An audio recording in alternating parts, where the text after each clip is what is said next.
Jesus on there. Okay. And basically, he said that I think there was one founder. He said the way he hires, right? Because you're talking about Steve Jobs, and he said, there's some people they just hire when they find somebody great. Yeah. They don't just put out these many positions, right? Um, and he said that the way he hired is he would just ask people that have graduated, they had the degrees or whatever, but he'd say, "Are you the smartest person you know?" And if they said yes, they got the job. If they said no, they say, "Okay, who's the smartest person you know? Refer me." Okay. I got 100% in grade 10 math. I am the smartest person I know, Yes. but I'm not in real estate. My dad was a scholarship winner and he Yep. did his Bachelor of Commerce. Yep. And then I'm a scholarship winner, 7 scholarships. And I did my Bachelor of Commerce, but I'm a tech guy, right? I'm the smartest former Microsoft staff. Okay. And I know that your dad was, you know, real estate Hmm. guy, right?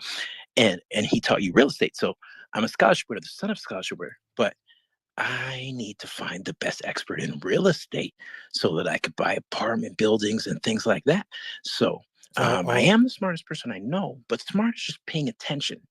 Okay, so everybody can be smart. It's just paying attention. If you're distracted by girls and things like that, right? Look, even my dog, when I was in Antigua after I retired, I had 2 dogs. Okay, I got the first one, I just picked her up, right? Because I'm attractive to dogs. Okay, I love dogs. I just picked her up. She started following me when I was at a basketball court. The next day, she was sleeping at my doorstep and she followed me to church. And when I finished the church service, she was praying and I come out.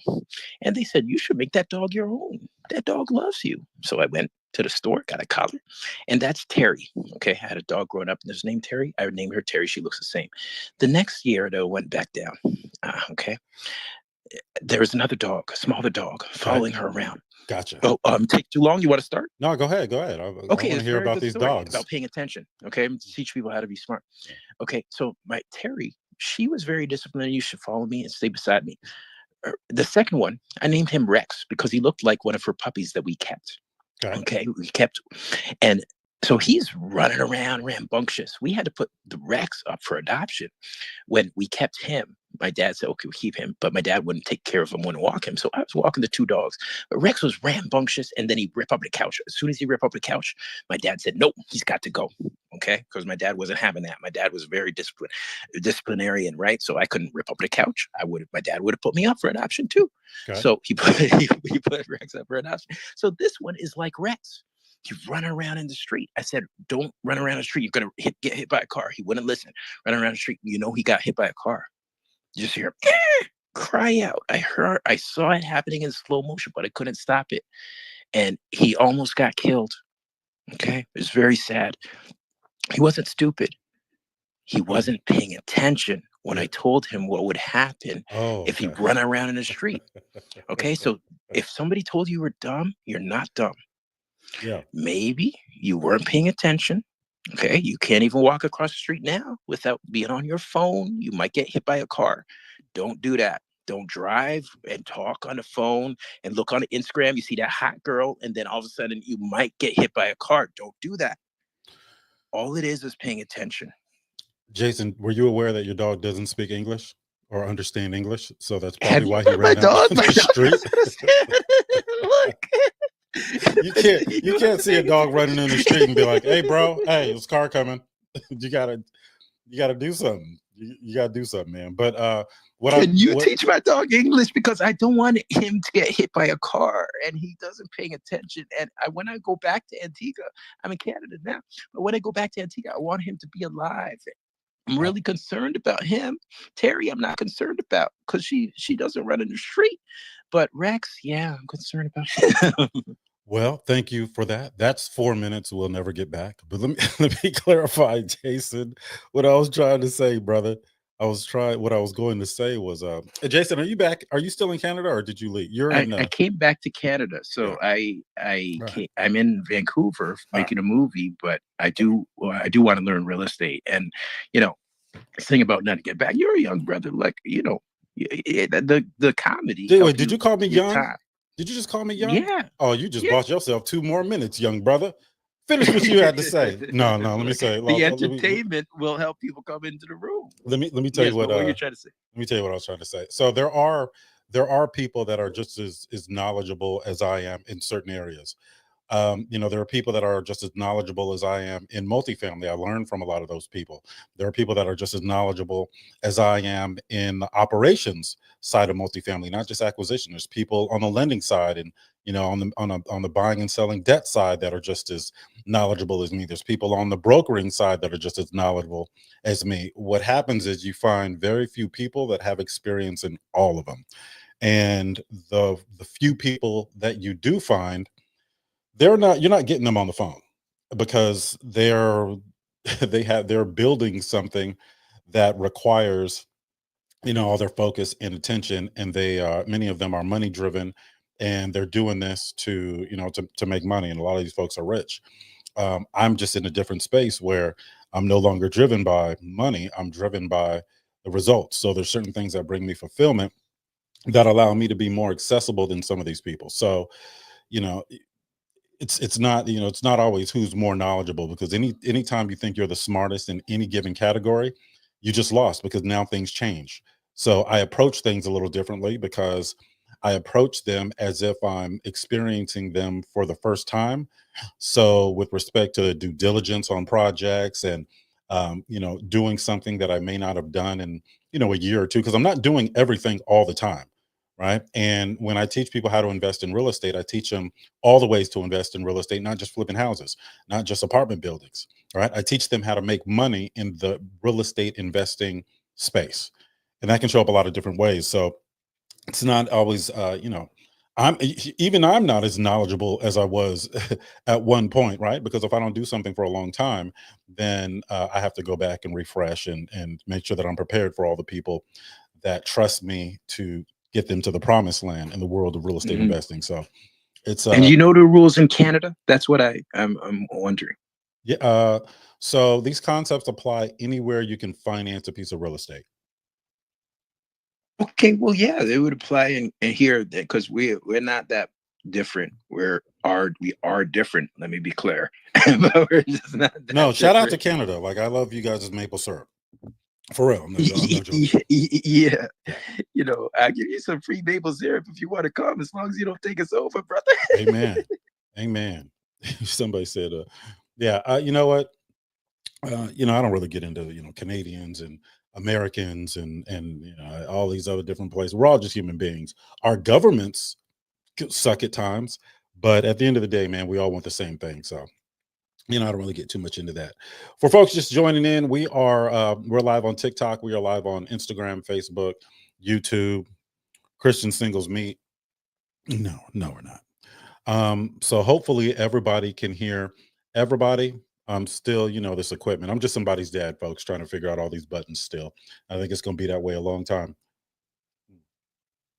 Every time you hear me pause, that's because I'm taking a sip of my coffee. We ready to get live. And we're gonna talk about some real estate investing. But what makes me think that I can talk about real estate investing in the way that what's going on, Jeffrey? What's going on, Jeremiah? Let me bring some of my real estate family up on Clubhouse. What makes me think I can talk about real estate investing? Who am I to think that I can take people to the promised land in the world of real estate investing? Well, let me share that with you. My name is Otis James. I'm a full-time real estate investor out of the San Francisco Bay Area. I've been exposed to real estate my entire life. I've seen the ups, I've seen the downs.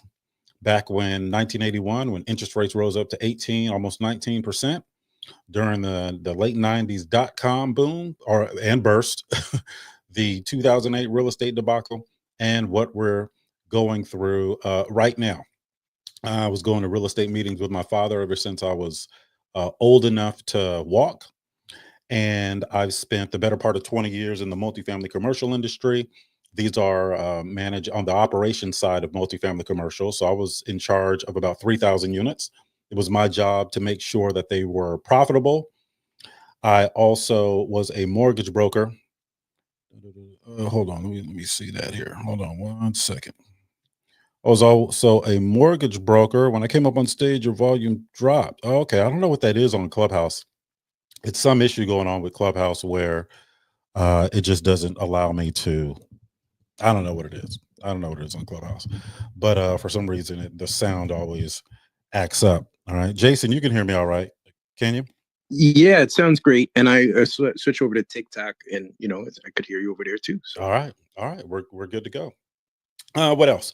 So I was a mortgage broker with my father. We had a company called Mortgage of the Rock, and we funded just under $1 billion in the time that we were there. I'm licensed in insurance. I had a national notary signing agency at one point.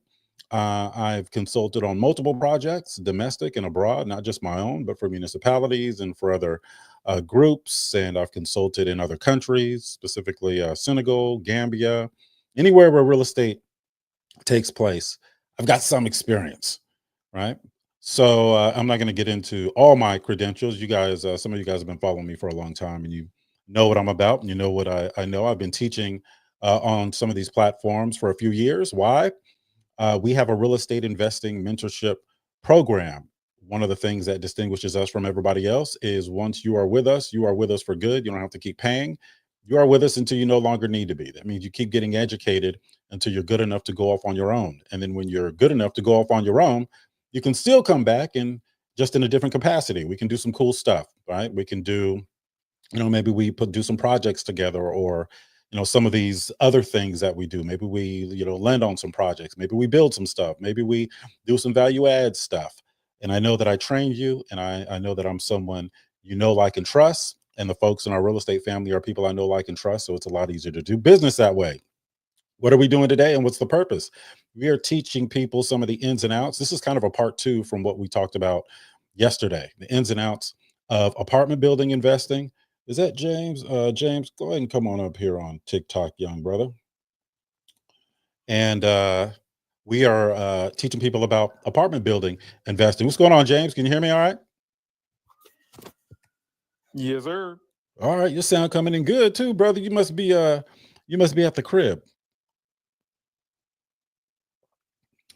And just as Oh, what gave it away? The people outside selling avocados, or yeah, well, it is what it is. Tell everybody who you are, man, and what you do. They may not know yet.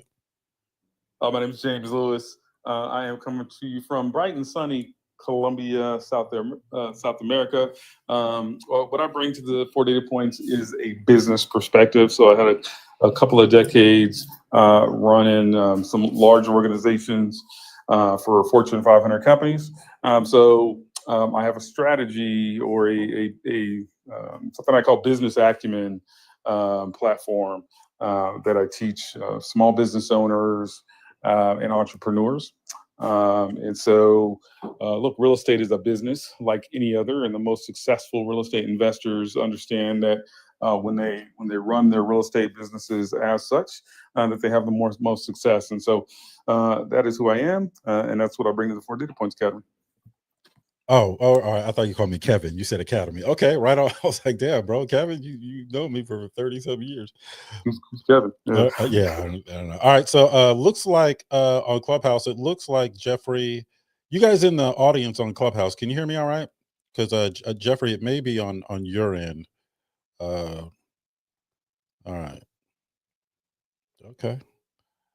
Taylor Made, what's going on, brother? Go ahead and come on up here. Y'all give us a minute while we get this situated before we get into these apartment buildings. Nick says he can hear us.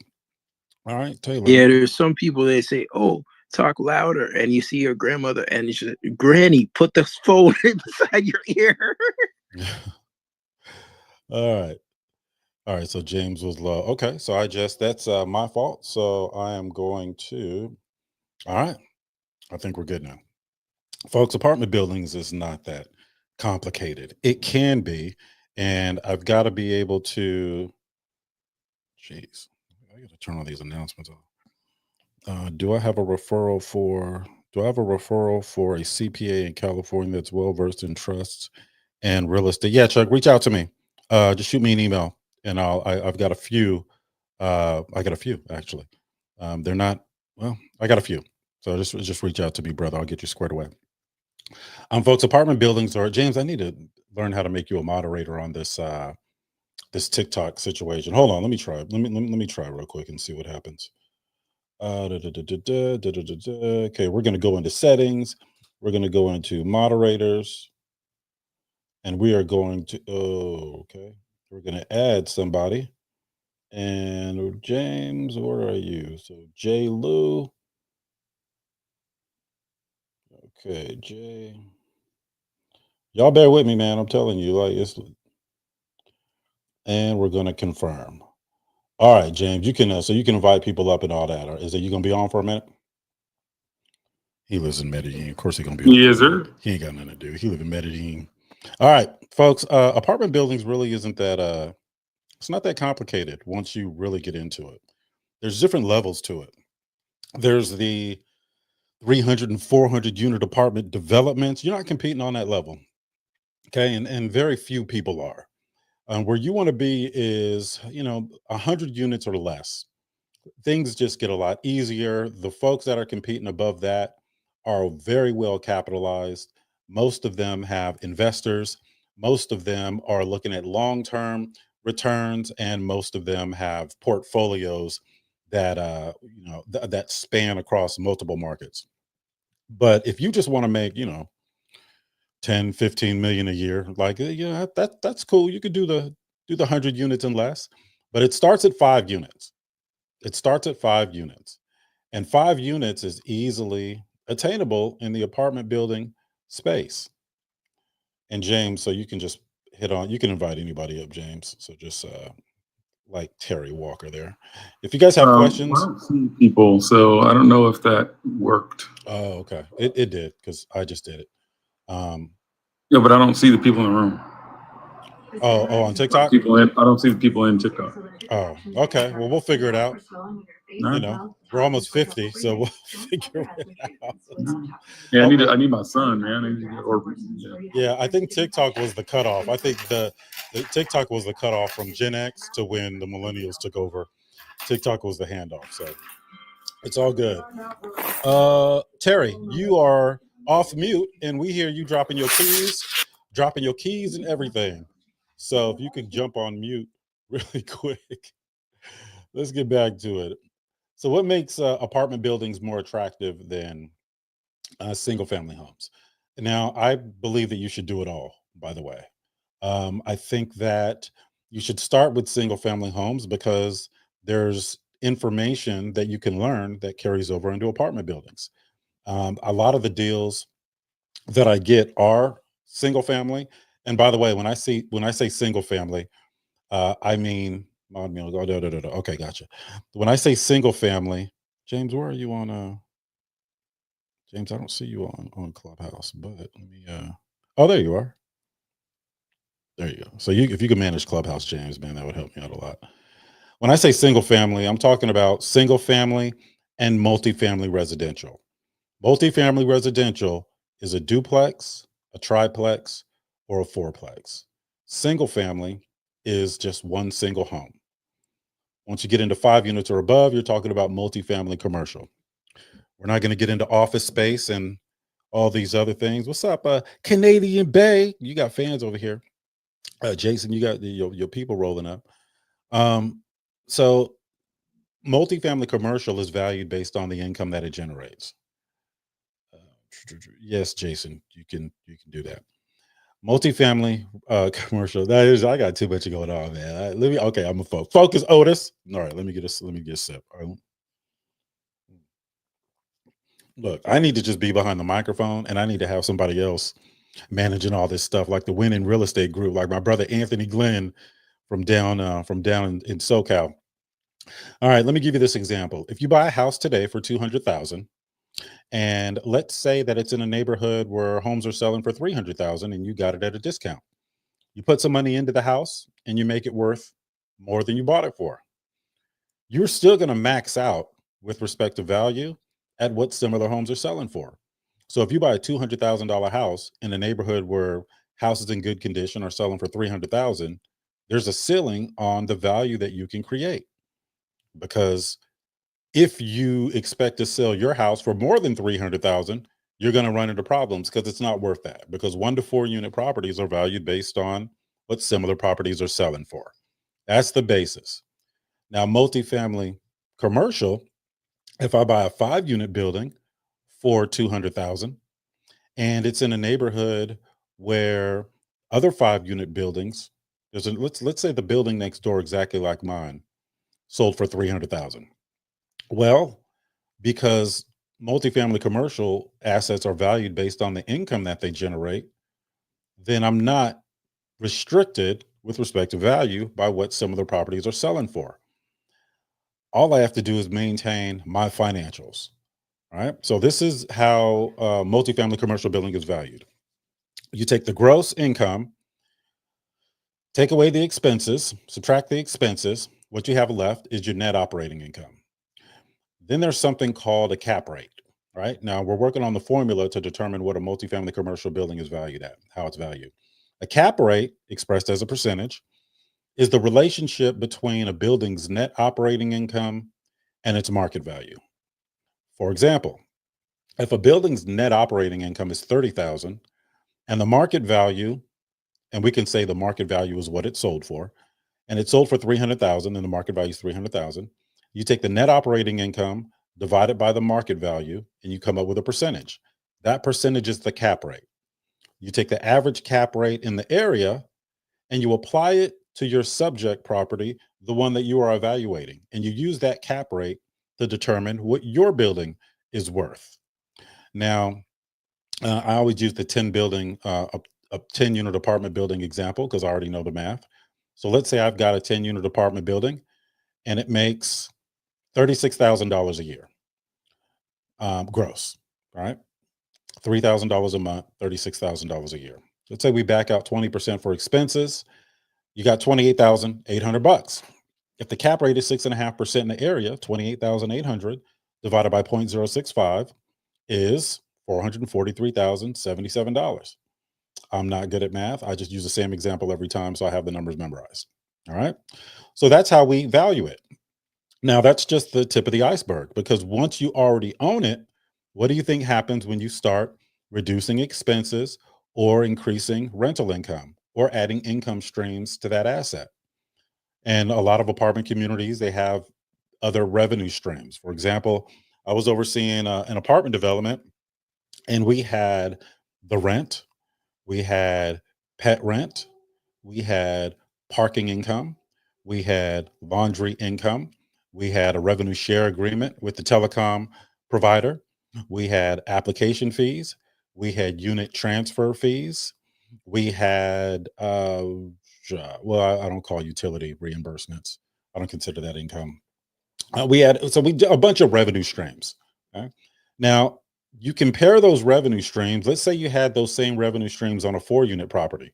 It does not impact the value of the building. What impacts the value of the building, because it's less than 4 units, is what similar buildings are selling for. So if I'm going to add all these revenue streams, it's great to get the money, but I want to increase the value of the building over time so I can leverage it, which means borrow against it to buy other cash flowing assets. If I can't borrow against it to buy other cash flowing assets, then I'm dying on that hill, which is not always a bad thing, right? I'm not saying it's not a good investment if you can't do that. Over time, real estate goes up in value, whether it's multifamily commercial because of rents, they go up, or general home values go up. All right. So when people are looking at getting into real estate investing, most people are, we're online all the time and scrolling and, we're looking at TikTok and Instagram and all these other places that tell us, your first deal should be $1 million and you should be an apartment. And most people don't know how that works. And most people lose a lot of money. How do I know that? Because most of the people that get sold on a lot of those dreams end up in our program in some way, shape, or form, and they stay with us. We're usually the last, not usually the last place they end up. We are the last place that they end up. And their only regret is they didn't find us first. All right. So what I do is when I'm teaching people how to invest in real estate, there's a process for it. The first thing I have to teach people to do is protect themselves. And most people don't focus on that because there's no money in it, right?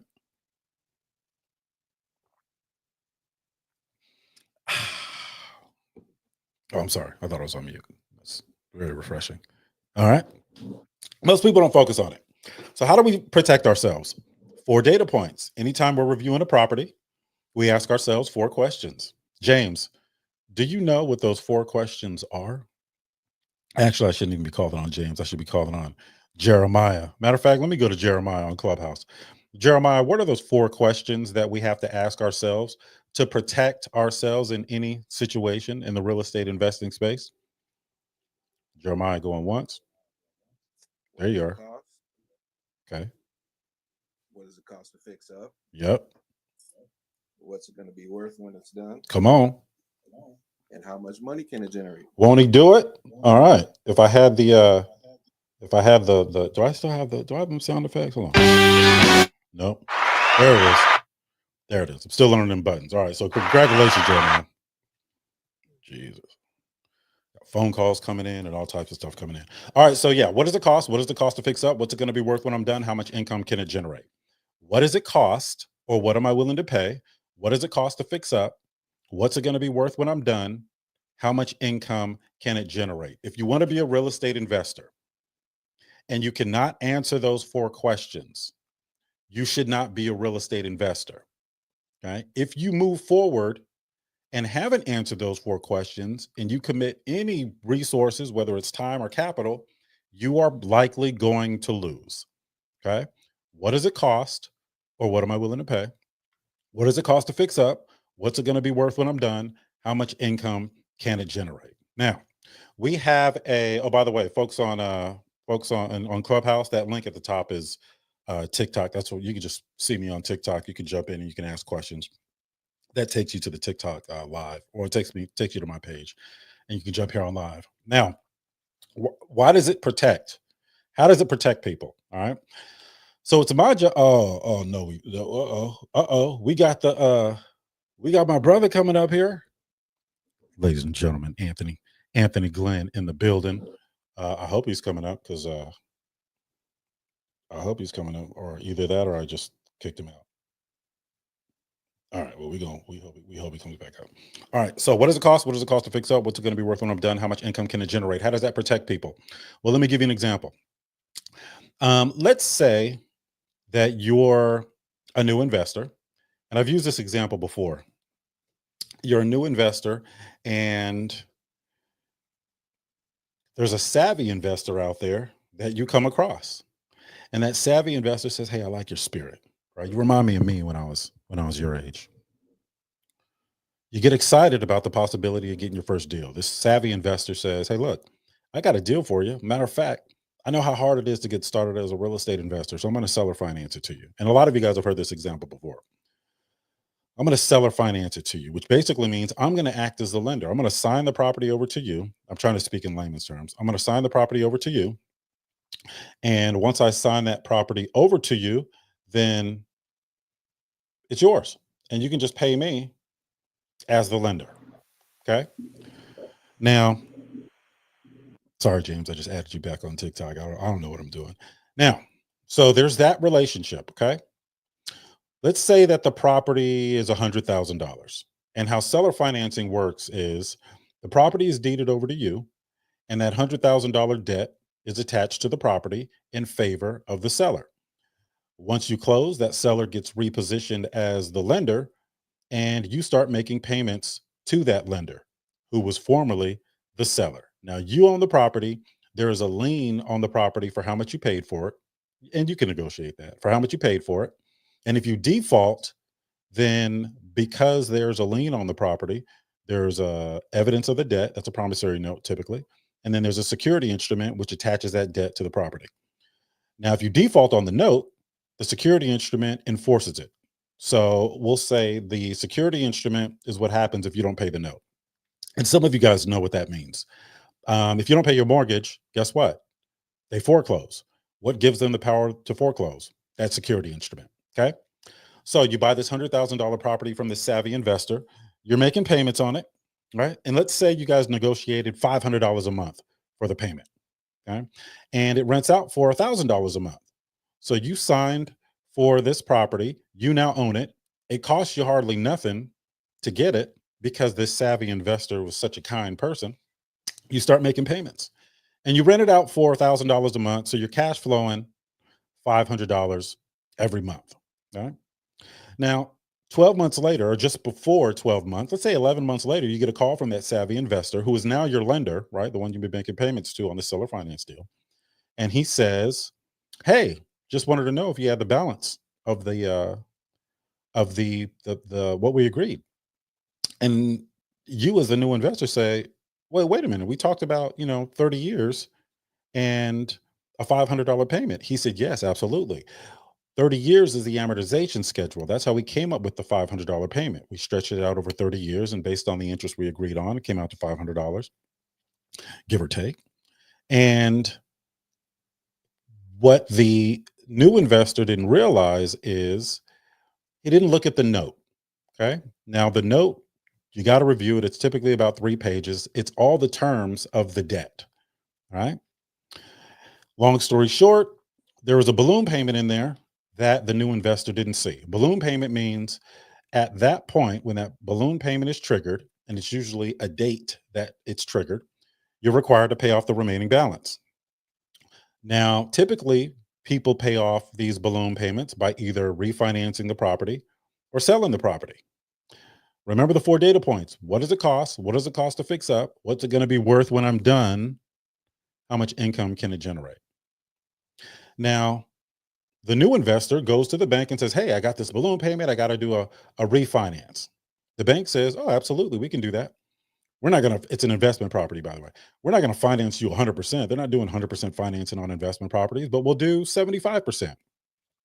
Okay, well, 75% is, 75,000. But because you didn't look at the terms of the note, you're paying interest only, $500 a month or whatever it is. $75,000 is not enough to cover the balloon payment, the balance that's due the savvy investor who's now your lender. So what does that savvy investor do? He says, "Hey, look," and if you do get a mortgage on the property, you'll just have to come up with the difference. So if you guys have ever done interest only, you're only paying the interest. Okay. So if you owe $100,000 on day one and you got an interest only loan on day 365, you still owe $100,000. Okay. So what happens is now the savvy investors got you dead to rights. What that means is the savvy investor can do one of two things: can foreclose on the property, or he can renegotiate the terms. So the savvy investor can actually refinance it for you. Right? What do you think the savvy investor is going to do? Savvy investor is going to hike up that interest rate. Now your debt to that savvy investor is a better performing asset than the real estate itself. Now let's go back to the 4 data points and what it tells you. If you are engaging in a real estate transaction and you run the 4 data points, and data point number 1 is too close to number 3, data point number 1 is what is the cost or what am I willing to pay? Data point number 3 is what's it going to be worth when I'm done? If those two numbers are too close together, what that means is whatever money you put in is going to have to stay in the deal. It's also telling you that there's no value add component, which means you're not going to be able to make the property worth more than you bought it for. If you can't make the property worth more than you bought it for, then you can't leverage that amount to pay off any debts. If this person would have ran the 4 data points, then they wouldn't be in this position.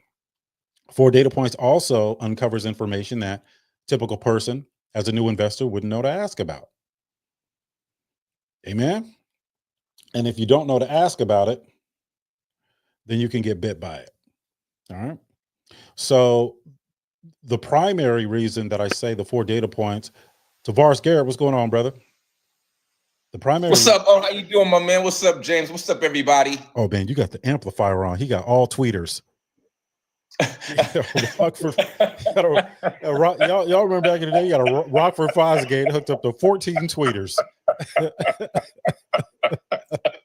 You a fool. I'm so done with you right now. Fellas, we used to cruise around. My goodness. Your ears be bleeding. All you hear on the radio is pss, pss, pss, yep, that's it. What's up, everybody? Right on, Otis, man. Right on, man. Sit tight, man. Welcome to the conversation.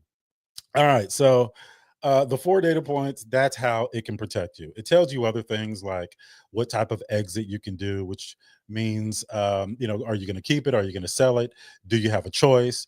It tells you a lot of things, right? So when I'm teaching somebody how to invest in real estate, we have to master that first. All the other stuff, all the other education we build on top of that, right? Now, is there any questions about the 4 data points or anything else that I just talked about? Too many. Jeffrey said, too many platforms, brother. I know, man. I know. Oh, sounds better over on TikTok. All right. If you guys got cell phones, just jump over on TikTok and check us out. The sound is better over there. Hey, we can't interact on the other platforms though, right? Like Clubhouse, right? Yeah, We just can't speak. just We can. I can invite you up on stage. Yeah, just I'll Oh, I didn't know that.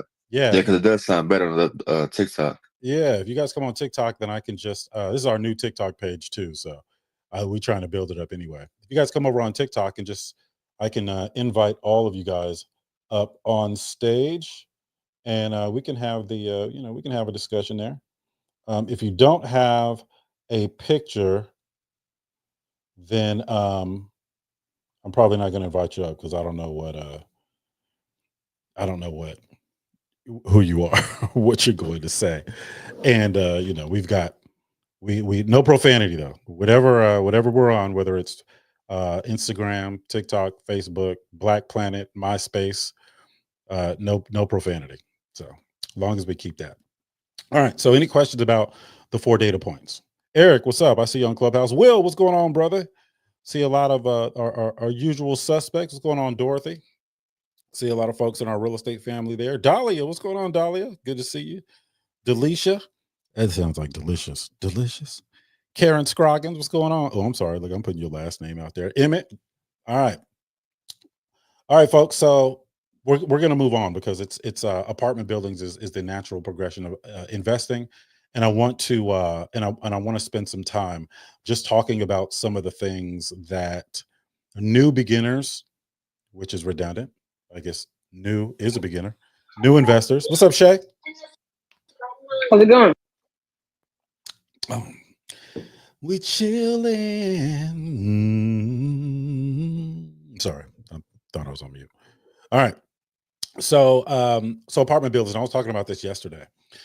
So let's talk about the rehab for an apartment building, and we understand that for 5 units or 10 units, the rehab is not going to be as significant as if you're doing 50 units. So let's keep it small first. I don't recommend people get into, these huge apartment buildings right off. There's just way too much that can go wrong. Way too much. I was overseeing a few large developments. One of the developments was over 2,000 units, and it took a staff of 70 people to run that development. So let's talk about the entry level stuff. So let's say, and I've seen this. So somebody comes in, they buy their 5 unit apartment building, and by the way, you can buy a 5 unit apartment building for less than single family homes in a lot of areas. So don't let the term apartment building scare you off. So what happens is they go in and they negotiate it at what they believe is a fair price, and they go in, they own it, right? Because you own it, then you rehab it, right? And the type of financing that we use, they'll do what they call a construction holdback, which means most of the lenders will pay for the rehab if you structure it that way up front. So let's say you have a $200,000 apartment building that you're buying, and it's going to require, $100,000 worth of work. The lender will qualify you based on that 300,000. Okay. And what happens is after you close, 100,000 of that, which is allocated for the rehab, they will do what they call a construction holdback. And then through what we call a draw process, which is basically you fill out a form, and every time you complete a portion of the work, you pay the contractor, you get reimbursed from the lender. Or you can get invoiced from the contractor and you can get the payment from the lender, then you go and pay it to the contractor. So it depends on how you have it set up. And what happens is, as thorough as some people are, they bring the vendors out there, right? They always check the big five. They do a general property inspection. They check the electrical, the plumbing, the HVAC, the foundation, the roof. They get their numbers dialed in. They have their budget. And that budget is hard to change once you've already submitted it to the lender, if the lender is paying for your rehab. Right. So they go in to get the permits, and guess what? They didn't, and this was, we talked about this yesterday. They didn't account for fire and life safety. Now let me see if I still have those notes from yesterday. Fire and life safety is not cheap. Let me see. Do I have it still? I don't think I do. Fire and life safety is not cheap. So basically, what that means is you have to have a fire suppression system. That means you have to have fire rated doors and a whole bunch of other stuff related to fire and safety. You have to have an alarm system with an alarm panel that communicates with first responders. You have to have all of these things surrounding, fire and life safety. And that can be outrageously expensive. Outrageously expensive. But what are you going to do if you didn't plan for that? It's not the lender's job to tell you what you need. The lender is just looking at the numbers when they're underwriting it. They're not looking at fire safety. And what triggers a lot of the fire safety upgrades is the degree don't approach it the right way. So when people that are in our real estate family have an apartment building that they're looking at, the first time I pretty much have to do everything for them. I pretty much do. I don't put people in a position where there's so much risk involved and just tell them, hey, go use what you've learned. When you guys are, regular, I don't want to call them, let's call them coaching programs, because they're not true mentorship, in my opinion.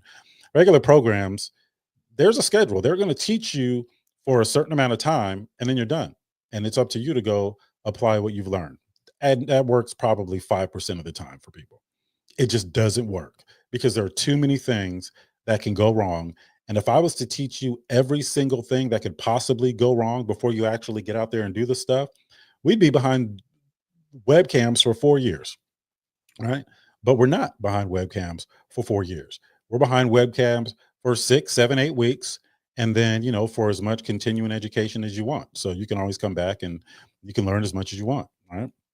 Now, when you're out there, it's easier for me to just take over sometimes. For example, I had one of our real estate family. I don't like to use the word mentees, and it makes me cringe when I use the word students. That was negotiating. She says, "Hey, I found this. I think it was 14 units, 9 or 14 units. I always forget. In this one place outside of Chicago." And you realtors out there, by the way, oh man, David Hayes, what's going on, brother? You realtors that are not commercial realtors and are residential realtors trying to sell commercial buildings, you guys really need to be educated, because this building wasn't that expensive. Matter of fact, it may have been 9 units. This building wasn't that expensive. It was only 240 something thousand dollars. All right. And this was the first time that this student was engaging in this type of situation. So she wasn't ready to do it, and she knew that, right? And she wasn't supposed to be ready to do it yet, because it was still, she's never done it before. So I basically just took the call, and she just told the listing agent, or the person that was representing the seller, that I was her partner. And long story short, we negotiated this building down from 245,000 to $130,000 on one phone call. And then, because the cost to improve it was made the deal cost prohibitive, we ended up not executing. But she wasn't ready to go ahead and have that conversation herself, and I wouldn't even want her to be. I wouldn't even want her to have it. So I just had her on the phone so she could listen to me have the conversation, and then when she feels comfortable enough to have it on her own, then she no longer needs me.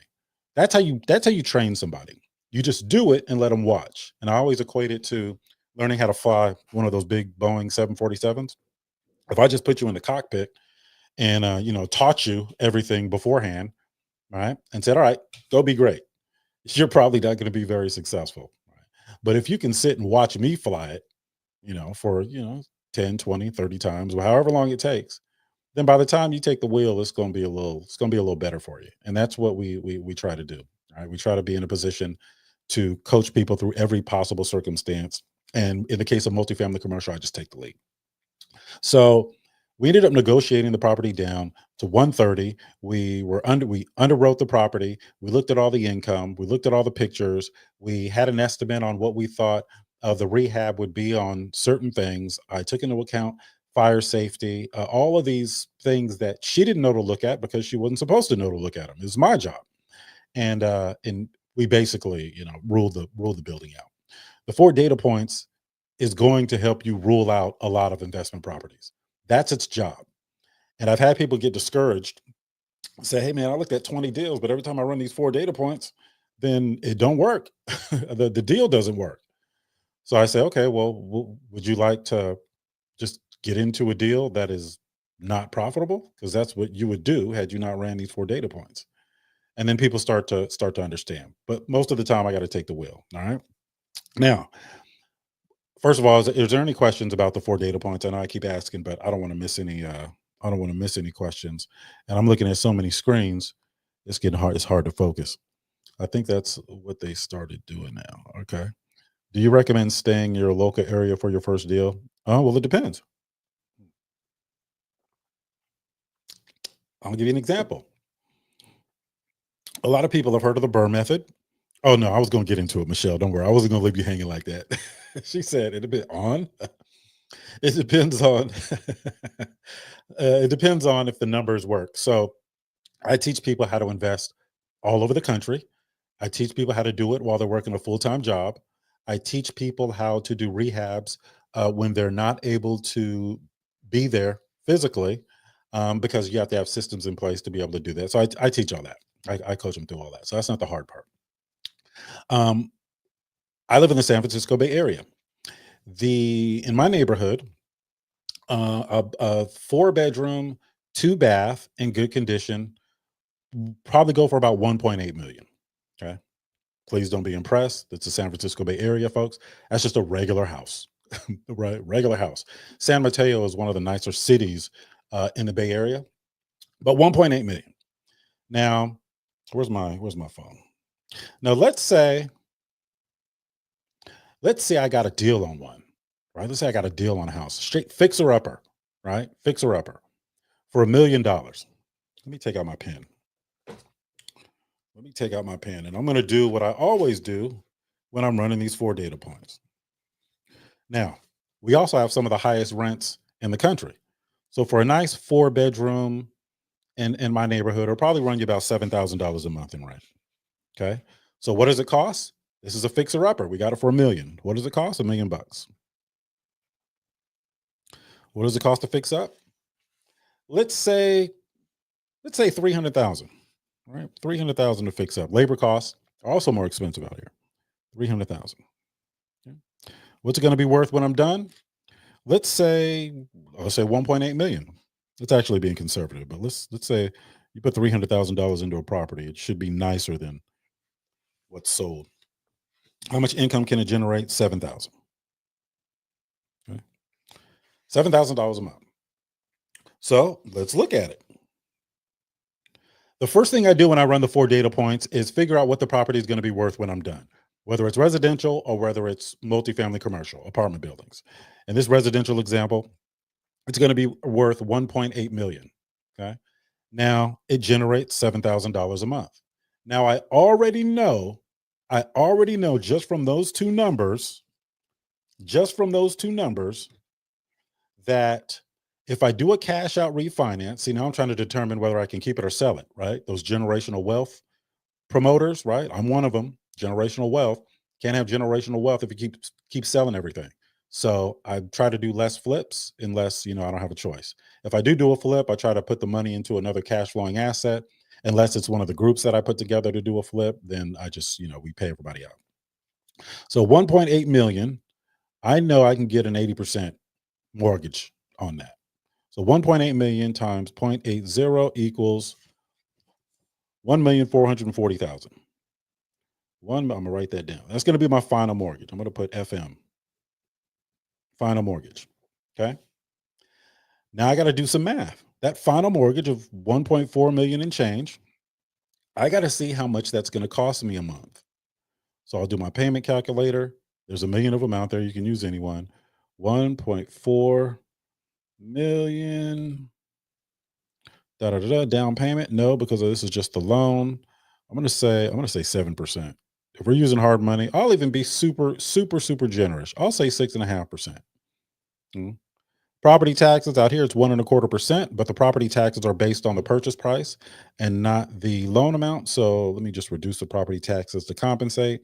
Homeowners insurance about $1,200 a year, $1,250, and they're going up. I already know that when I do that final cash out refinance, that mortgage is going to cost me just over $10,000 a month. That means I'm going to be negative cash flowing $3,000 a month because the home can only generate $7,000 a month in rental income. I already know that. Okay.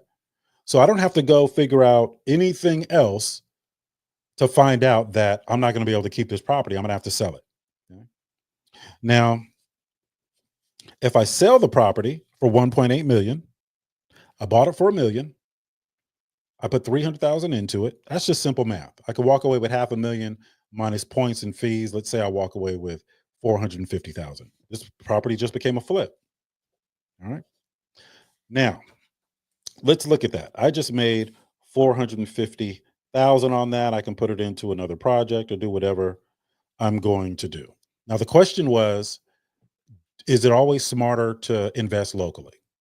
Now, let's be realistic because I always like to manage expectations. 450,000 sounds like a lot of money, and it is for one deal. That's great. That's enough to do a lot with. If somebody has 450,000, I can make it so they never have to work another day in their life by putting that 450,000 to work if they have it all at one time. All right. So 450,000, we're going to put that aside. Okay. Now, the property was $1 million. So we typically are going to have to come up with at least 10% if you've been doing it a while, probably more on an investment property if you've not been doing this a while. So let's say 20%. Let's say 200,000. $200,000. I can take that $200,000 and go somewhere else in the country and buy an apartment building that pays me for the rest of my life. Keep in mind that 450,000, that's one time, it's a flip. You don't own the asset anymore. If you don't put it into another property, you're paying capital gains tax. All right. But that's it. One and done. I can buy an apartment building somewhere else just for what I put down on that $1 million property. And my children's children will be benefiting from that property. All right. So for me, living in the San Francisco Bay Area, it's more cost effective. My money goes further elsewhere. So I've purchased property in Kansas, Texas, Georgia, Michigan, South Carolina. I'll go wherever the money is. I own property in California because I live here, but yeah, I wouldn't buy it here. So you have to learn how to. I wouldn't buy investment property here.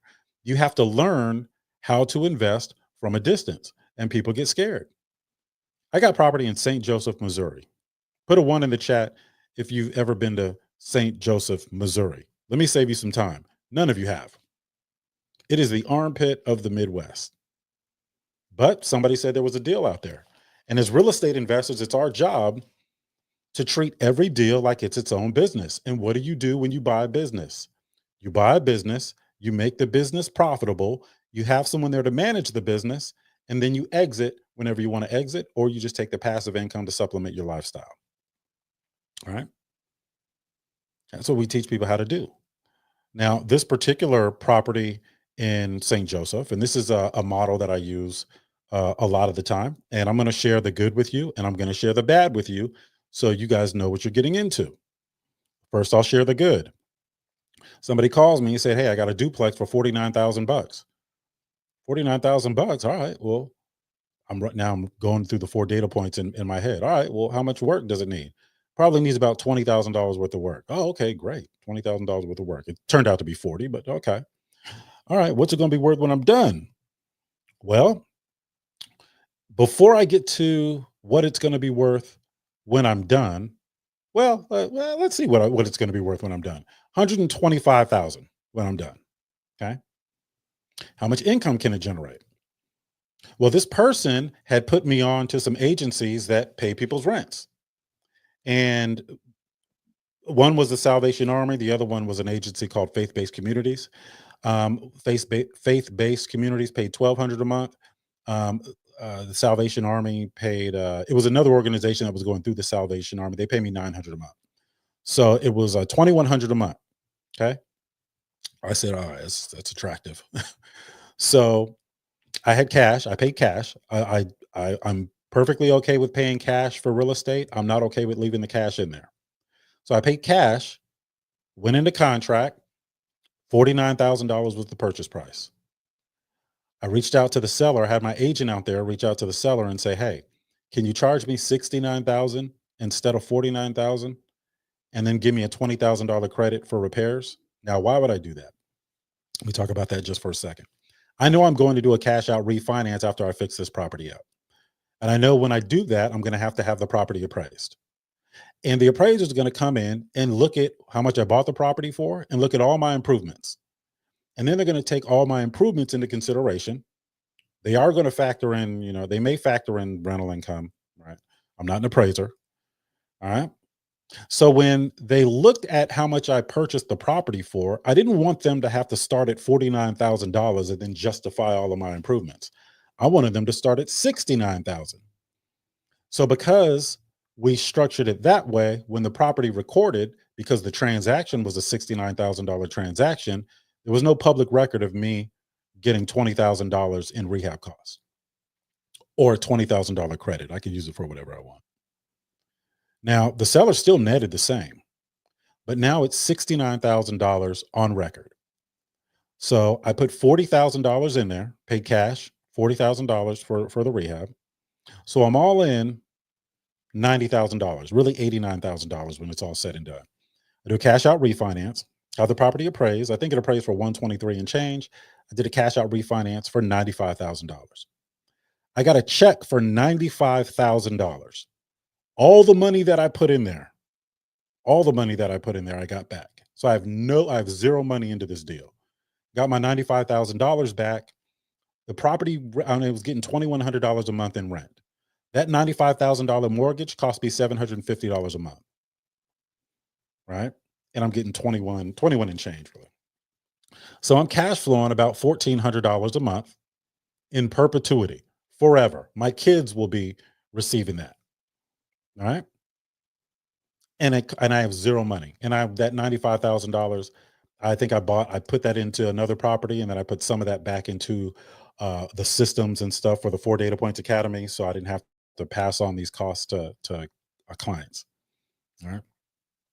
That's an example of what I can do when I'm investing away from California, away from the San Francisco Bay Area. Knowing where to invest is just as important in knowing what to invest in. And if you want to know where to invest, tell you what, on election night, when those states light up blue or red, if it lights up blue, invest somewhere else. There you go. There's your where to invest strategy. Invest somewhere else. These Democrats will wear your behind out as a landlord. All right. And it can be costly, even if it's a profitable situation. All right. What's going on, Sean? Sean over on Facebook. It can be costly. And I'll give you an example of how these Democrats will put you out of business. Now, this ain't a political show. I got the heart of a Democrat, or what a Democrat is supposed to be. My bank accounts are Republican. Okay. Me personally, I'm more independent. So I get it. I don't agree with any of them. I think they're all messing this country up. All right. Now, in March of 2020, here we go. In March of 2020, conspiracy theorists, y'all gonna love this. Somebody came up with a virus and they spread it across the world, right? And the biggest drug cartels in the world made us take their drugs during this pandemic, right? Couldn't even eat at some restaurants unless you took their drugs. Now, Governor Newsom, I don't know Governor Newsom personally. He's probably a very nice person. I met him once or twice. He's probably a very nice person. I don't agree with his policies. Again, I'm not saying he's a bad person. I just don't agree with his policies. But what he did was he made a decision that almost put the landlords that are the mom and pop landlords, almost put them out of business. Did put a lot of them out of business. He put a moratorium on evictions. Now, I agree with I agree with that because people need help. The average person needs help. The problem was when he put that moratorium on evictions, he stopped there. He didn't put a moratorium on mortgages. Why do you think he didn't put a moratorium on mortgages? Because those mortgages are assets for someone else. And that those someone else's are way more powerful than these landlords. So guess what? That moratorium means if somebody doesn't pay you rent as of March 2020, you cannot evict them. And they don't have to pay you rent in April, May, June, July, August, September.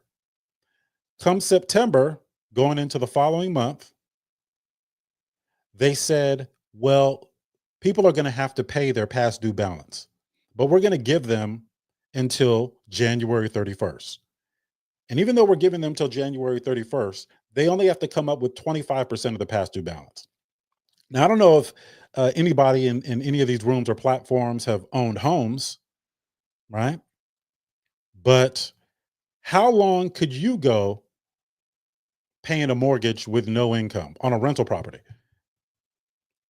You still got to pay your principal, interest, taxes, insurance, and you got to keep the property habitable. That means when they put in service requests, you've got to make sure you're still fixing those things. And a lot of people couldn't absorb those costs and they got put out of business and they got no help and their credit was shot. They got 30-day late, then a 60-day late, then a 90-day late, then 120-day late. And God forbid the landlords, if that wasn't their primary occupation, God forbid they got laid off from their jobs. So it does matter where you invest in. When I teach somebody how to invest in real estate, I teach people how to survive. I teach people how to survive. It's not a cookie cutter course curriculum like you see in 100% of the other programs that you see out there. I teach people how to protect themselves. I teach people how to survive in any condition and generate revenue in any condition. And when things get tough for people, even folks in my real estate family, and there's people on this stage on Clubhouse right now, and there's people on TikTok right now that have been a part of me coming in and saying, hey, I know, things may be tough for you. Things may be a little tough for you. I know you're looking for another opportunity. Let me put 5, 6, 7, 8 of you together. We'll just go flip something. I'll take the lead on it, and we'll just pay everybody out afterwards. You sign up for another program, they ain't doing that. They're just not. That's why we call it a real estate family for you guys that are wondering why we keep saying that. That's just not something we put on a t-shirt or a bumper sticker. Oh, well, let me see who's busting in my room. Huh? Your tablet? It's in the kitchen. Oh, you want to come say hi? Sorry, everybody. This is an emergency. We got to shut everything down. They say, everybody stop. You want your tablet? Somebody walked in here with diplomatic immunity. You want the tablet? Okay. Is Mama Gloria over there? Mama Gloria's okay. I'll get the tablet for you in a little bit. Okay. You want to watch TV behind me? No? You want your tablet? Okay. I can't get it for you now, buddy, because I'm working. All right. But you can sit with me. I don't have it. I don't have it. What time is it, folks? It's 10 o'clock. We're about to wrap up soon. Hold on one second. So basically, where you invest matters, and where you invest can break you. I love this little guy, man. Look, we talk about there was a time, and this is a sidebar. This is also important for those folks that are chasing this wealth dream, right? The American dream. We talk about work-life balance and all that other stuff.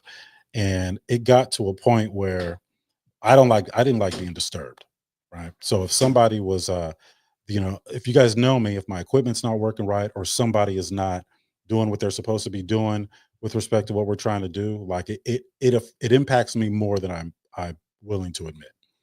And I had to get to a point where, and you guys heard me say earlier that I'm not chasing money anymore. Like I don't chase money. it's a necessity, it's a requirement. It's just like oxygen, right? It should be there, and I use it as a tool, but I don't chase it. Those moments right there are the moments that I chase, right? And there would have been a time where I would have got really upset if he walked in this room. I got upset at him, and I would have got upset at the person that allowed him to walk in this room. And I was asleep one night, and I thought back to when I was a kid, 6, 7 years old. And my dad, what happened was in 1981, was this 1981? So 1981, interest rates rose up to 18%. We lived in a very wealthy part of San Jose. It was called Almaden Valley. We was one of the only black folks in the neighborhood, and I was terrorizing it. And we ended up losing that house and having to. And I watched my dad build all this stuff back up from nothing. And I didn't know that we had. I didn't know any different, right? I was very very young, and I used to share a room with my dad's office. So my dad had a home office, and I had a bed in there. And every single time that I would walk into my dad's office, no matter what he was doing, I don't care whether I was in there going to sleep, I don't care if I was outside playing and I wanted to come see what he was doing, I never once saw him act bothered by me coming in there. And the impact, the positive impact that that had on me was very, very serious. And I had to think about that. And I dreamt about that. And when I woke up, I never got bothered by, somebody coming in the office, especially, one of my kids. So make sure you guys, if you guys are chasing this dream, there ain't no amount of money in the world worth missing out on moments like that. So you guys, you'll notice that I always take a moment to kind of entertain it before I move on. So that's why I do that. And I just lost my train of thought, but that's okay.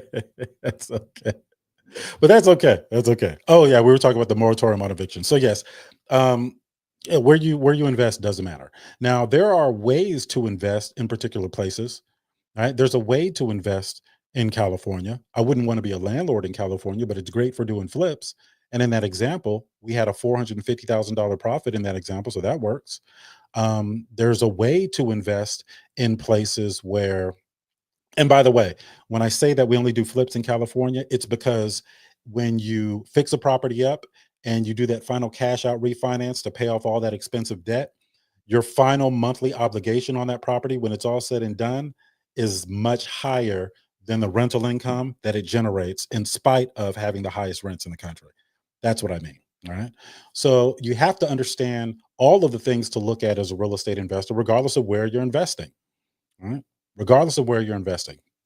Now, I put this thing out for, there was a situation in Kansas, and I was going to buy this commercial building that had a church on it. And I was going to keep the church on this big commercial little complex. And I was going to buy it outright. And what I was going to do was I was going to make the complex transitional housing, and then I was going to make the church an actual church. I was going to have services at the actual church. And what I would do is I was going to have a mixing room so they could live stream it to a bunch of different platforms. And then I was going to have all the pastors come in, pastors that I was inspired by come in and do these services. And one of the rules that I was going to have was we were not allowed to ask for offering at the church. We weren't allowed to do it. Now, tithes and offering, you should be doing that. So that wasn't the reason, right? But we weren't going to ask for any offering at the church. And I was going to use my real estate investing to supplement everything, right? And we were going to do some stuff for the community, and just a whole bunch of cool stuff. And before I could, close on the property, the pastor that actually owned the complex sold it out from under me, right? And this was this was one of those situations where the church was poor, the pastor was not. And in this particular area, it shouldn't be like that.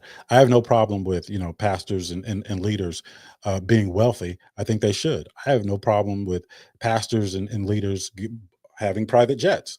I think in many cases they should. It makes more sense, right? So I'm not against any of that. What I am against is, places like this. And this is I invested in this town. I had property in this town, and I just saw the town. This area was in such bad condition. Nobody should be rolling around in exotic vehicles if you're pastoring a church here. So I came up with a program because we were developing in this area, and you guys heard me talk about it before. I was sitting, we were developing in this area, and I got brought into the process.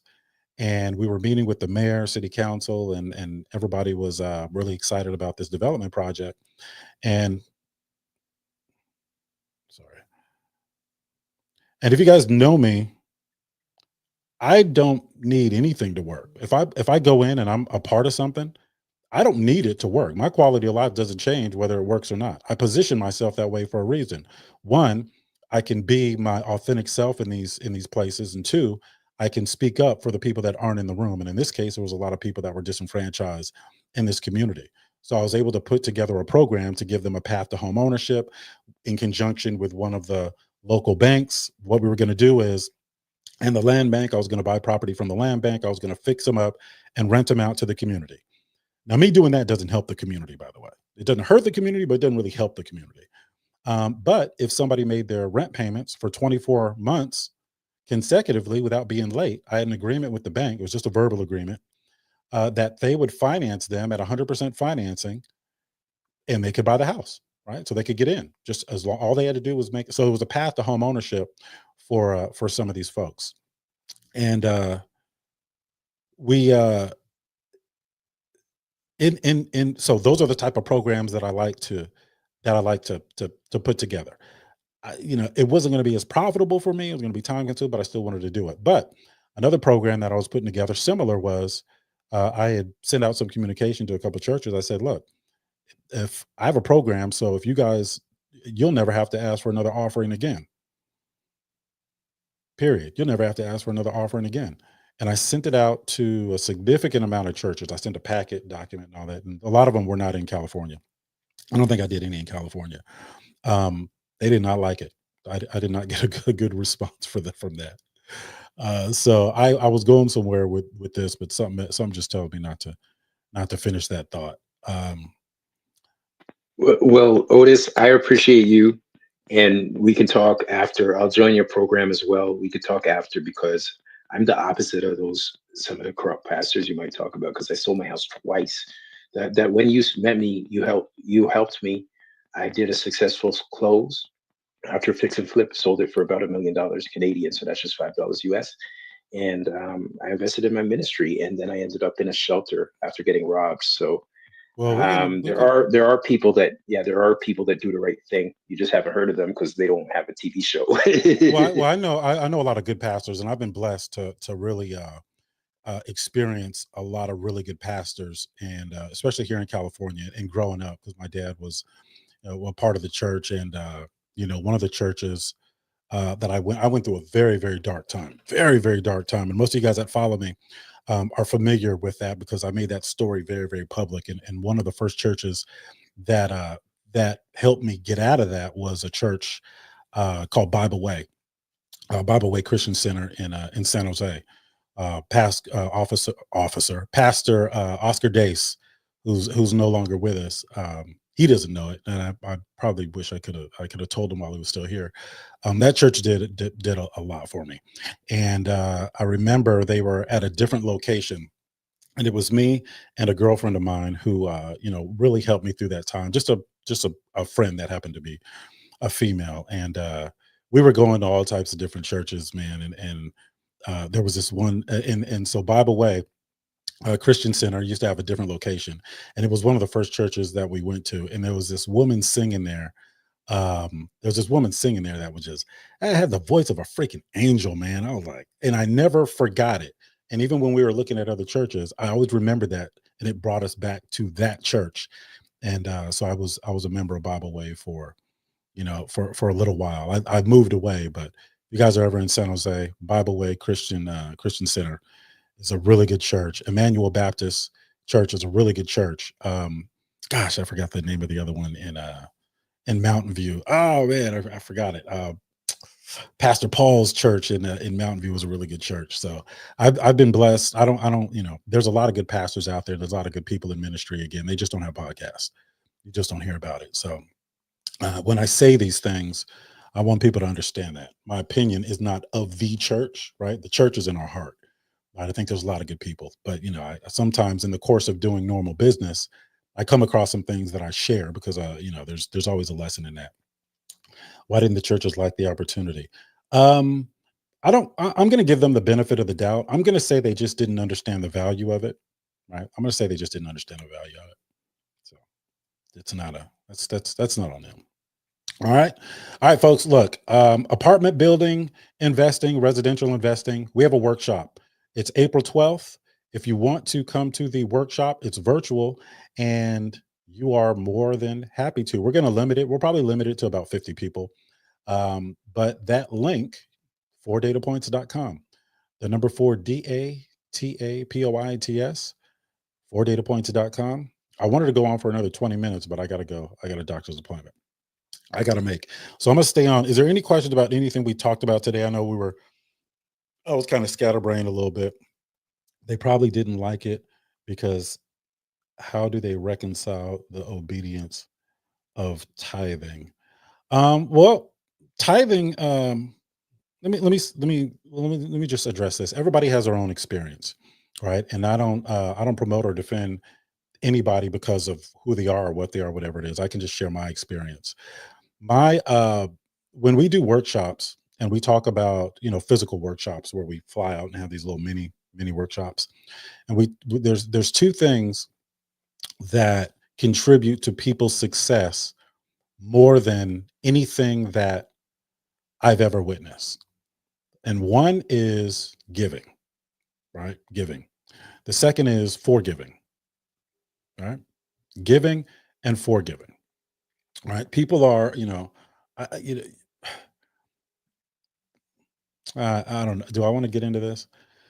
The churches got to have their buildings. Somebody's got to pay for the lights, right? So if you go to a church, how do you expect them to pay for the lights? So you should want to support them. And the people that I know that tithe at church financially are doing the best. And they've been doing it consistently. All right. And tithing is a very powerful thing. Giving in general, but tithing specifically is a very powerful thing. All right. And I have a relationship with Jesus Christ. It's not the best on my end. He always delivers. I'm trying to catch up to be the person that he wants me to be. Right. And things got a lot better for me when I started giving.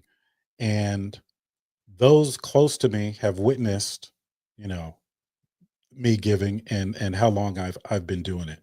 Even when I didn't have much, I would still give.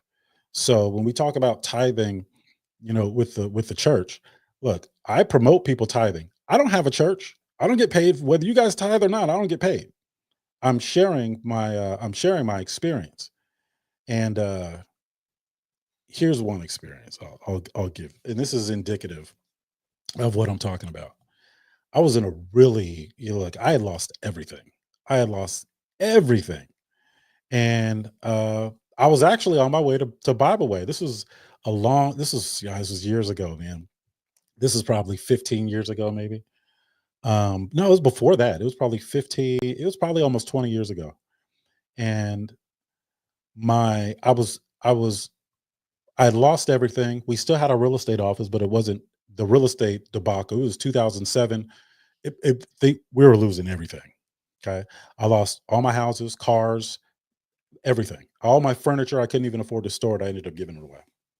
And my wife at the time, who I was separated from, she calls me and she goes, I'm going to have to bring the kids over to your house because PG&E turned the lights off. I mean, we don't have any power, so I got to bring the kids over to your house. So we were struggling all around. And I was living with my parents, I think. So it was even worse, right? I mean, she could have done that, right? But I was driving, but I'd given a couple dollars, and it would always hurt a little bit at that point because I really didn't have it to give.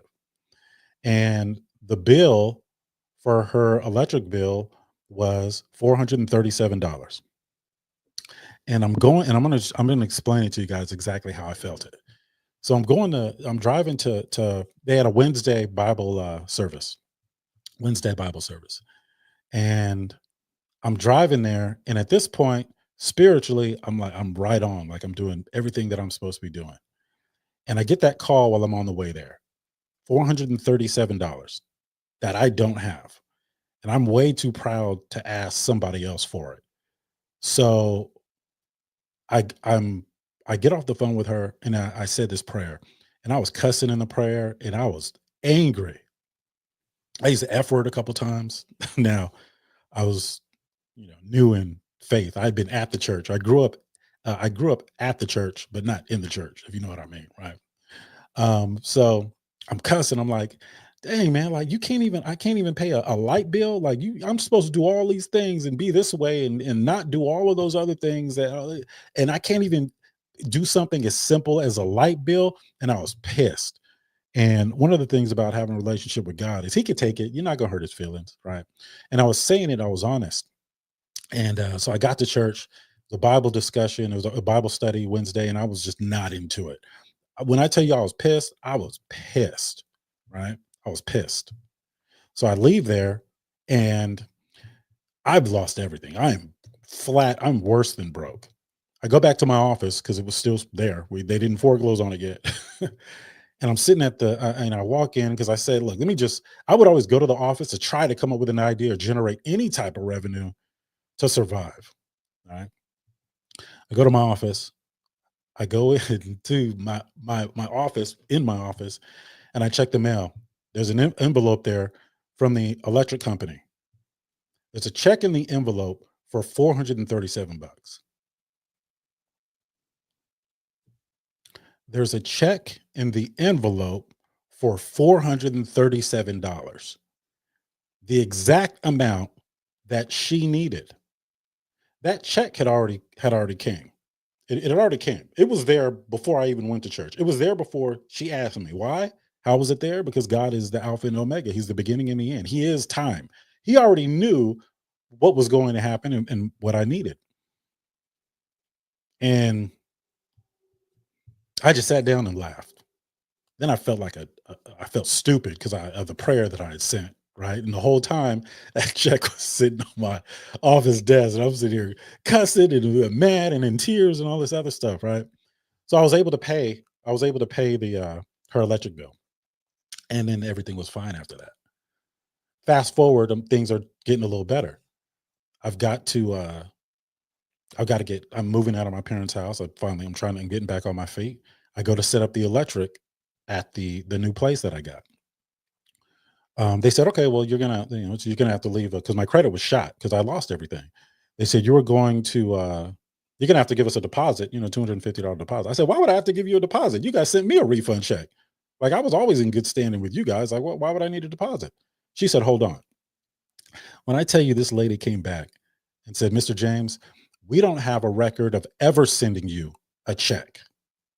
Ever. I'm not gonna argue with her. Right? Because the check cashed. Right. So when we talk about, tithing and giving and all those other things, don't look at what you see outside of your relationship. If a relationship is what you want, just pray. If he is who he says he is, and I know he is, but if he is who he says he is, your prayer is going to be enough. And if you're not in the place to pray, look, I've been in some situations where I couldn't even get the prayer out. I was doing so bad. All I could say is, Lord or Jesus, I need some help. And the Holy Spirit took that and put it in a format that was easily received up there. And I say that and I say all of this because you can have all the real estate in the world. I was doing very, very well multiple times. I made seven figures in multiple ways, multiple times. You can do, but if you don't have, it does not make your quality of life. And I'm telling you, everybody has an opinion, but the day will come, all right, where every knee shall bow and every tongue shall confess. I'm not trying to convince you. That's look, look, I don't care what y'all do, to be honest with you. You do what you want to. All right. And I'm not trying to, I'm not speaking on any group. There's good people and bad people in every group. I know people in all types of faith that are really good, great people that have a lot to offer this world. I'm not getting into any of that. I'm just speaking about my personal experience. Real estate ain't gonna save you. I'm just being honest. All right. So I don't even know how we got on that. I don't even know how we got on that topic, but I always, when I'm feeling that, I always want to share it, because if there's one person out there that could use it, then it's worth it. But folks, I gotta go. We gotta shut down now. Let me see if there's any last minute real estate questions. All right. Okay. There are people that appreciate you because you share it, and I'm one of those people because I've seen those things too. And you can tell somebody is wealthy if they're free and they just say what they believe instead of not, because it shies some people away, or people desperate to make money. They don't take a position on anything. Yeah, You know what bro. I'm saying? Yeah, you got to get to a point where you don't. That true freedom. If you're the type of person that always has to tiptoe because you care about what people think, that is not true freedom. Right now, we should all be treating people with dignity and respect. And when we're doing business, we should conduct ourselves with a level of professionalism. That's not what I'm talking about. We have branding, issues that we need to deal with, right? So I'm not just going to be out here cutting up and cussing and doing all this stuff online, because that may paint a bad picture for the brand that I created. And there's a lot of people that are, feeding their families off of what I've built. So that's not what I'm talking about. But I position myself to where if everybody cancels me, I can't be canceled. I can still my quality of life will not change. And I try to put other people in that same position. You guys know I don't like banks. I don't. I think it's a racket. I think all that stuff is rigged, right? But it's the nature of what it is. It's the world we live in. So I want to put people in a position where they don't need banks. Right? That's not the only thing. I want to give people the freedom to where if they don't like it here in the United States, go to another country and hang out for 6 months out of the year. Go to Dubai, go to Medellin, go to wherever you want. Have a second home in another country. So you're not subject to a lot of the things that make you uncomfortable in particular places. That's true freedom. It's not always Lamborghinis and mansions and all that other stuff. True freedom and true wealth is when your income, your passive income, exceeds your expenses. Period. That's wealth. How many weeks could you go if you stopped working right now and you just had to sit down somewhere? How many weeks could you go, or not weeks, how many months could you go before your quality of life was negatively impacted? How many? Some people are living check to check. Some people it's 1 month. I've been in a position where it was, I'll never be impacted. My passive income. Otis, Yeah, who's right that? now it's one day, because when I sold my property, I invested in my ministry, and then I got robbed in Antigua, and I suppose at gunpoint, and that's why I came back, because I couldn't find anybody to do a property with me, and I realized, wait a minute, I had forgotten about you. I didn't even remember. It wasn't like I was just looking for somebody here in British Columbia. I didn't even remember that you can do things all over the world. So, for me, it's one day now. And I realized, because I invested in the ministry and a lot of people are not doing things online, everything's open. And my church and ministry is online. And you know how people are. They don't want to actually contribute things unless they see stuff. So if they saw a property, they would probably, understand. But since they don't see a property, they're like, oh, that's just a website.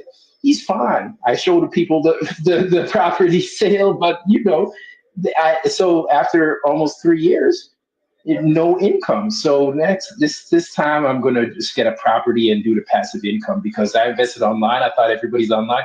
Everybody's online, but they just go to people's OnlyFans. Okay, their OnlyFans models to make money, not me. I'm gonna start a cooking show called Only Pans.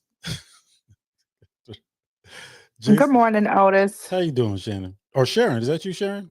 That's Sharon. That's me. How you doing? Hey, James, Long time no Otis. see. Been a long time. Yes, ma'am. Life, life has been life, but I'm here. I'm still here. So thank you guys for being here and being so consistent and still doing your thing. I appreciate you. Man, it's like I never left the room. So Yes. thank you. My hat's off to you guys. The question is, Hey, hang on, before you ask your question, how's your mom? so we lost mom, I'm sorry to hear that. I'm and so sorry to hear that. yeah, thank you for asking though. But God blessed us. God blessed us with 89 long years. Mm, And we celebrate her. We celebrate that thing. And I tell you, if I could do it all over again, those 5 years of caregiving, I promise you, yes. I'd do it in a heartbeat. So Amen. thank you so much for remembering, James. Amen. But that's where I've been and that's what I was doing. And so, she's resting. Amen. Thank you.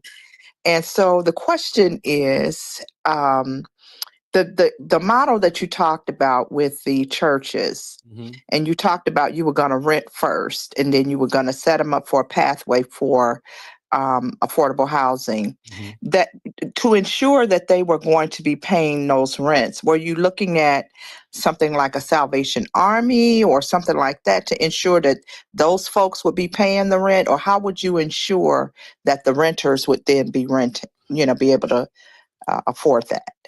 So it wasn't affordable housing. It was going to be regular market rent. But a lot of folks have, they may have had credit issues, or they may have had other issues. Because it was a working class neighborhood. Working class neighborhoods, they're working, so they're getting income, right? And the rents that I would have been charging would have been within their reach. So it wasn't like I was trying to increase the rent all the way up when I know that people can't afford it. Right. So it wasn't going to be subsidized because there was too many moving pieces to be able to do it that way.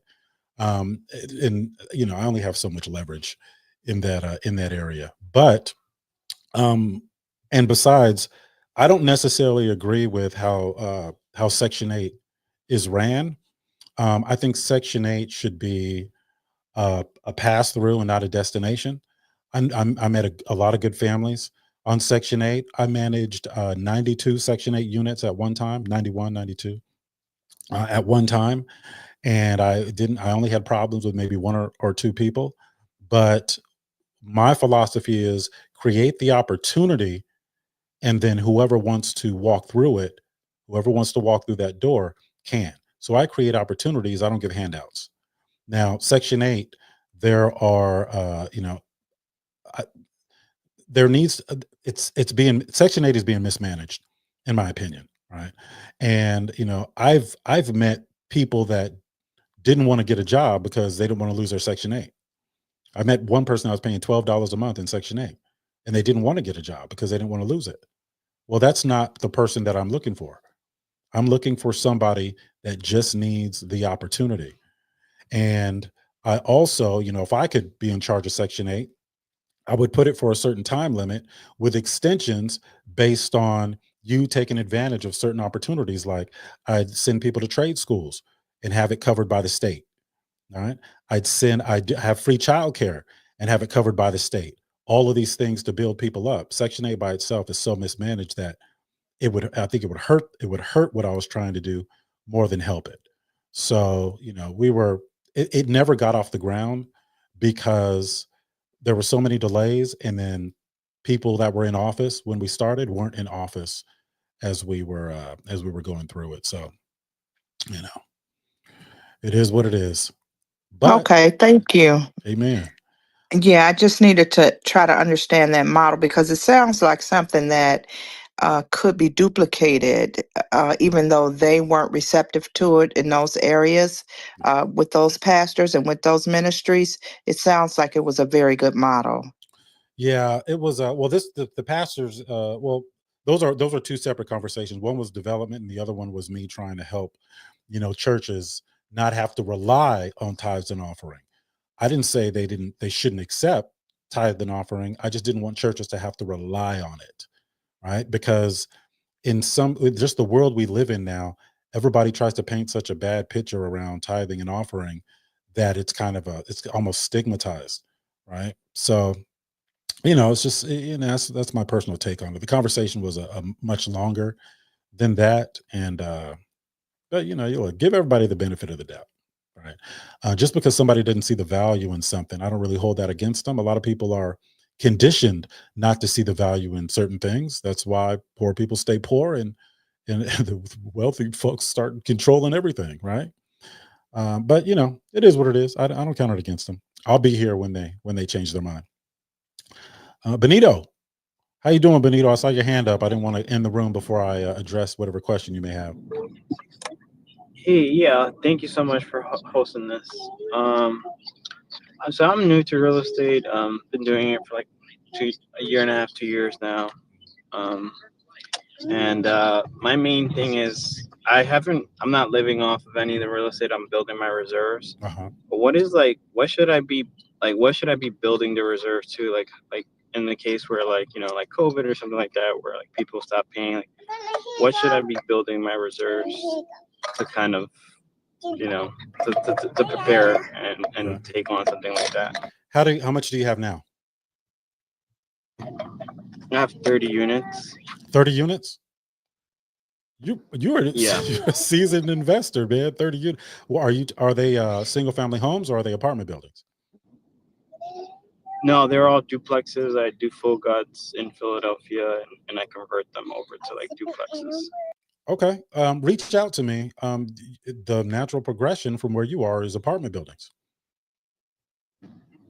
Yeah, that's the next thing I want to get into eventually. Yeah. So I've kind of just been listening in. Yeah. So I could coach you through that process.